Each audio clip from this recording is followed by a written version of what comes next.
ব্রাজিলের কোচ হিসেবে আবারও ফিরছেন তিতে।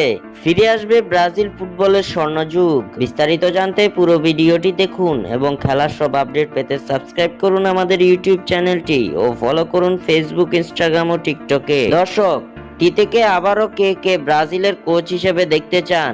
আপনাদের মূল্যবান মতামত আমাদের কমেন্ট করে অবশ্যই জানাবেন।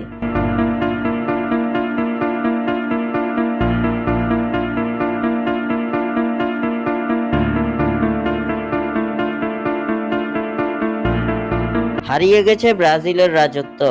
একের পর এক পরাজয়, নাকাল অবস্থা সেলেসাওদের। 2024 কোপা আমেরিকাতে হোঁচট খাওয়ার পর বিশ্বকাপ বাছাই পর্বের ম্যাচও হোঁচট খেয়েছে ব্রাজিল। সবশেষ বিশ্বকাপ বাছাই পর্বের ম্যাচে প্যারাগুয়ের বিপক্ষে হারতে হয়েছে সেলেসাওদের। প্যারাগুয়ের বিপক্ষে সেই ম্যাচে যেন টালমাটাল অবস্থা ছিল ব্রাজিলের। ইতিহাসের সবচেয়ে বাজে ফুটবলের প্রদর্শনী দেখিয়েছিল ভিনিসিয়াসরা। ব্রাজিল